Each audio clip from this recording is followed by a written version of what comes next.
we never dreamed of that. We were just trying to get on the air with a good rating at that time. But I think when we first started to film the show... Remember the funny guy Don Knotts? Well, his life was a roller coaster of tragedy and darkness, from his early days to his tragic death. What happened in his later years? Discover the untold story of a comedy legend. You won't look at Don Knotts the same way again. A troubled childhood. For Jesse Donald Knotts entered the world in 1924 under challenging circumstances that would leave lasting impressions on his psyche. His early years in Morgantown, West Virginia, formed the foundation for both his comedic genius and his lifelong struggles with anxiety and self-doubt. The youngest of 4 sons, Knotts arrived unexpectedly born 14 years after his next oldest sibling, to parents who could barely make ends meet. His father, William Jesse Knotts, had already experienced a nervous breakdown after failing to sustain the family farm, leaving them in dire financial straits. His mother, Elsie, nearly 50 years old at Don's birth, supported the household by taking in laundry and cleaning houses. From his earliest days, physical frailty marked Don's existence. Author Daniel DeVise described him as having emerged from infancy with a skeletal frame and a disposition to illness. Knotts himself later reflected on these beginnings. I did not come into the world with a great deal of promise. By the time I started grammar school, I was already stoop-shouldered, painfully thin, and forever throwing up due to a nervous stomach. This nervous stomach wasn't merely a physical ailment, but a manifestation of the psychological trauma permeating his home life. Malnutrition from poverty further contributed to his slight frame, making him smaller than other children, a difference he painfully recognized. Behind closed doors, terror reigned. William Jesse Knotts suffered from schizophrenia and alcoholism, creating an atmosphere of unpredictable danger. On multiple occasions, he threatened young Don with a knife. As an adult, Knotts recalled his mother asking, "Do you remember when you were in nappies and your father used to hold a knife to your throat?" These weren't idle threats. Don's father would stumble through the house in search of his son and terrorize the child with dark oaths. "I'll kill you, you son of a Simply walking past where his father slept could trigger these violent episodes. Furthermore, Don's older brothers continued the cycle of abuse. His daughter Karen later revealed, he was burdened by all these problems with his father, and then he also had problems with an older brother who tormented him because they were alcoholics.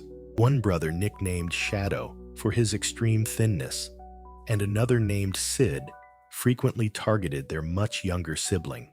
In response to this traumatic environment, young Don retreated into a world of imagination.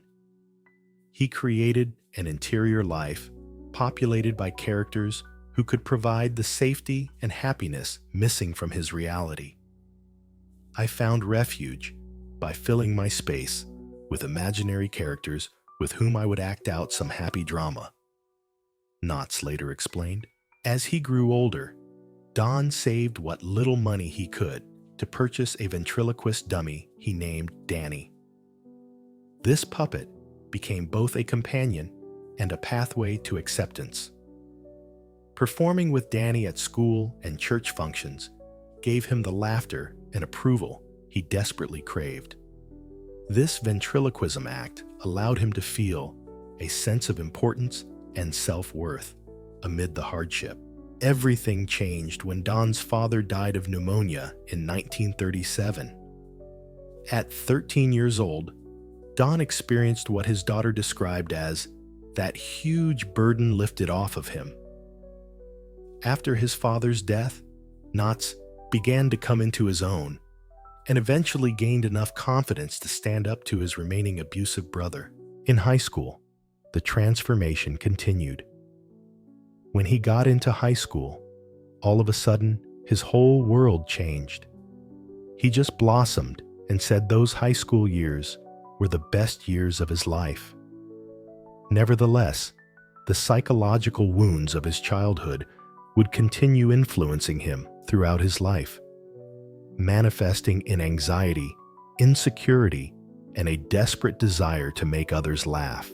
Don Knotts' troubled childhood left deep scars on his psyche, but was it the beginning of a fragile mind plagued by anxiety and self-doubt? When did the first signs of mental damage begin to show? And how did they affect his lonely but glorious path? The early signs of a fear-bagile mind. Despite blossoming socially in high school, Don Knotts carried deep-seated insecurities that would follow him throughout his life. These early struggles with self-image and rejection shaped both his comedy and his battles in ways that few fans ever realized. Although Knotts achieved popularity in high school, serving as class president and contributing a column called Dots and Dashes by Knotts, in the yearbook, his internal reality told a different story. "I felt like a loser," he confessed in a 1976 interview with the Los Angeles Times. "I was unhappy, I think, most of the time.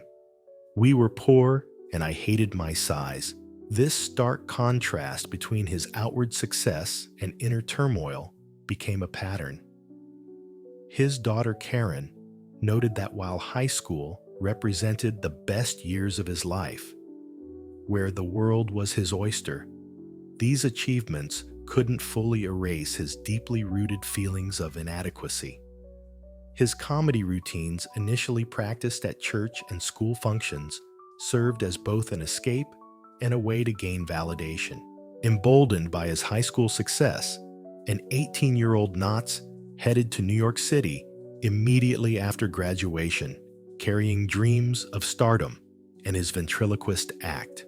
Unfortunately, the experience proved devastating. Upon arrival, casting directors immediately noticed his thick Appalachian accent, which one described as more of a hillbilly kind of sound, a twang, than an actual real Southern speech. His first audition ended in humiliation. According to accounts, the casting director not only rejected him, but advised him to abandon his entertainment aspirations altogether, predicting he would never find success in show business.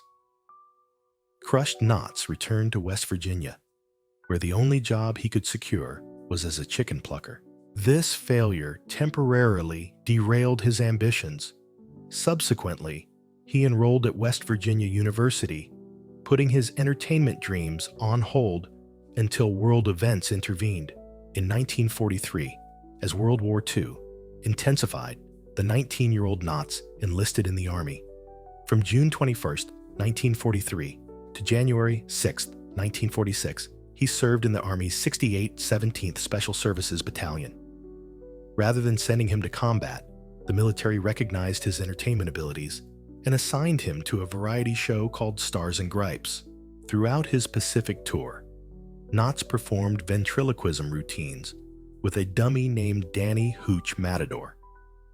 His military service earned him notable recognition, including the World War II Victory Medal, Philippine Liberation Medal, Asiatic Pacific Campaign Medal, with 4 Bronze Service Stars, American Campaign Medal, Army Good Conduct, Medal Army Marksman Badge, with an M1 carbine, and the Honorable Service lapel pin.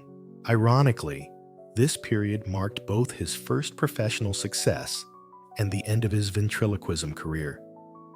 Multiple accounts describe how Knotts grew increasingly frustrated that his dummy received more laughs than he did. In a decisive moment somewhere in the South Pacific, Knotts reportedly threw Danny overboard from a military ship after a fellow soldier assured him, "You don't need Danny to be funny." This pivotal decision to abandon ventriloquism for straight comedy marked his first step toward finding his authentic comedic voice. After his discharge, Knotts returned to complete his education degree at West Virginia University in 1948, but the theatrical bug had firmly taken hold. Following graduation, he would once again attempt to conquer New York, this time with new determination and without Danny. The early signs of a fragile mind go beyond anxiety and insomnia. They creep into every aspect of Don Knotts' life. But when the spotlight shines brightly, will anyone realize that behind the laughter is a soul struggling with pain? Is fame just a mask for a lonely and torn life? Fame that hid a lifetime of pain. Behind the iconic character of Barney Fife lurked a man battling demons few fans ever suspected. As Don Knotts achieved stardom, his struggles intensified, creating a stark contrast between his public persona and private torment. In 1960, Knotts reconnected with his former Broadway colleague Andy Griffith after watching the pilot for a new show. He called Griffith and jokingly suggested, "Don't you think Sheriff Andy Taylor ought to have a deputy?" This simple phone call changed television history. Originally, Griffith was intended to be the comedic lead, with Knotts as his straight man. Yet the dynamic rapidly shifted. By that episode, I knew that Don should be the comic, and I should play straight for him, and that made all the difference. Andy later recalled, this reversal of roles proved magical, with Knotts receiving a 5-year contract starting at $1.250 per episode, approximately $35,000 annually. His portrayal of Deputy Fife earned him 5 Emmy Awards for Best Supporting Actor in a television comedy. Unlike Griffith, Knotts had no ownership in the show, yet his performance made Barney Fife the character most associated with him throughout his career. Off-camera, Knotts battled severe anxiety that contradicted his comedic success. Before performances, he sometimes couldn't get out of bed for days. During the 1950s, doctors prescribed anti-anxiety medication, to which he subsequently became dependent. Betty Lynn, a co-star, described him as a very quiet man, very sweet, nothing like Barney Fife. Indeed, this stark contrast between his effervescent on-screen persona and his introspective real personality took its toll. His daughter Karen noted he often sat in silence, lost in thought, and struggled with depression, anxiety, and overwhelming self-doubt. Knotts sought professional help, attending therapy to address his childhood trauma. In one session, he reportedly screamed, "Feeks you God," in an attempt to rid himself of depression and self-doubt. Alongside anxiety, Knotts developed hypochondria, convincing himself he was physically ill when medically well. TV writer Mark Evanier called him the most beloved person in all of show business. Yet Knotts couldn't escape his internal struggles. Chronic insomnia further complicated his life.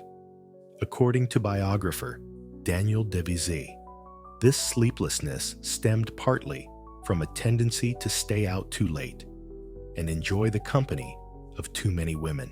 In 1991, these issues culminated in a nearly fatal overdose when Knotts accidentally took too many sleeping pills after switching medications. His wife Francie found him and called 911, subsequently convincing doctors Knotts needed an intervention. She delivered an ultimatum: if he didn't stop, she would leave. Fortunately, Knotts listened. Despite these struggles, Knotts demonstrated remarkable resilience. His daughter Karen remembered, by the end, he had overcome everything that was down in his life. I felt proud of him for all the work that he put into being a happy person. Fame may have made Don Knotts a happy, optimistic man to the world, but it couldn't hide the loneliness and uncertainty in his soul. And then, as age approached, would his body be able to cope with the silent damage that had accumulated over his lifetime? Health struggles began to appear, and they not only weakened his body, but also deepened the emotional pain he had tried so hard to hide. Health battles that took a toll. As Don Knotts entered his late 50s, physical ailments began compounding the psychological battles he had fought throughout his life. At age 57, Knotts received a troubling diagnosis of macular degeneration, a condition that interferes with direct vision and causes distortion or blurriness. This progressive eye disease gradually robbed him of his independence. "I got pretty depressed for a while," Knotts admitted. "And then one day I said to myself, I bet a blind person would give his right arm to have the vision I have." Despite his optimism, the condition worsened significantly. Eventually, he could no longer drive or read. His deteriorating eyesight also affected his career, making it increasingly difficult to study lines. Nonetheless, Knotts remained determined. "I was determined not to let it affect my career," he stated, though he acknowledged that getting through it emotionally, that part was tough. In the early 2000s, doctors diagnosed Knotts with lung cancer. Though he had quit smoking decades earlier, the disease still took hold. Characteristically, he maintained an upbeat attitude, fully believing he would overcome this challenge. Perhaps most telling of his personality, Knotts kept the severity of his condition from his children. He never revealed he was undergoing chemotherapy, intending to beat the illness and continue life as normal. This secrecy aligned with his lifelong tendency to shield others from his suffering. Don Knotts was 81 years old when he died on February 24, 2006. He passed away at Cedars-Sinai Medical Center in Los Angeles, where he had been receiving treatment. The official cause was pulmonary and respiratory complications related to lung cancer. In his final days, longtime friend Andy Griffith visited his bedside. "I told him I loved him, and I held his hand," Griffith later recalled. "His chest heaved several times, and I believe he heard my voice." Ironically, the self-described hypochondriac, who had worried about illness throughout his life, ultimately succumbed to a very real disease that he had faced with remarkable courage. Don Knotts' relentless health battles have left him a broken man in fading glory. But what exactly happened in his final days was the physical pain, outweighed by the indelible feelings of regret and loneliness. It was the saddest final chapter of a comedy icon's life, a chapter few people know about. The final days and lingering regrets. In a final testament to his comedic spirit, Don Knotts brought laughter to his loved ones even from his deathbed. The actor's natural humor remained intact until the very end, showcasing the remarkable resilience that defined his life. Contrary to what happens to many Hollywood legends, Don Knotts was surrounded by family when he passed away at Cedars-Sinai Medical Center in Los Angeles on February 24, 2006. At 81 years old, he succumbed to pulmonary and respiratory complications related to pneumonia and lung cancer. His wife Francie and daughter Karen maintained a bedside vigil during his final days, ensuring he wasn't alone in his last moments. Strikingly, Knotts had kept his lung cancer diagnosis secret from most people. According to biographer Daniel DeVisse, Don told almost no one of his illness, lest news should leak to the tabloids. His reasoning was practical, yet poignant. Don still wanted to work, and a sick actor could not get work. He didn't tell his children he was dying. He didn't tell Andy. Perhaps the most touching aspect of Knotts' final days was how his innate humor persisted even as his body failed. Karen Knotts recalls a profound moment at her father's deathbed that captured his essence perfectly. When he was dying, he was making us laugh in hysterics, Karen explained. He was dying, but he did something, or said something that caused my stepmother and me to go into fits of laughter, which is why I ran out. Concerned about appearing disrespectful, she left the room momentarily. I thought to myself, I don't want to be standing there in front of this man, my dearly beloved father, who's dying and laughing, she recalled. Yet afterwards, director Howard Storm told her, you should have stayed and laughed out loud. That's what comedians live for. As it happened, Knotts' longtime friend and co-star Andy Griffith made a final visit that demonstrated their enduring bond. Initially, Knotts had tried to hide his condition, telling Griffith, it's not a good time. I don't think I can fit it in. He didn't want Andy to see him using oxygen. Ultimately, Griffith insisted on visiting. In a touching gesture, he reassured his friend, look, I have my little scooter that I sometimes drive around the house. I don't like people to see me on my scooter. I'll have my scooter and you'll have your oxygen. During that final visit, Griffith encouraged his friend, Jess Don's real name, breathe. You've got to make this. You've got to pull through. Breathe. Afterwards, Griffith recalled, I told him I loved him, and I held his hand. Have you ever thought that behind Don Knotts' bright smile was a life filled with storms and trauma?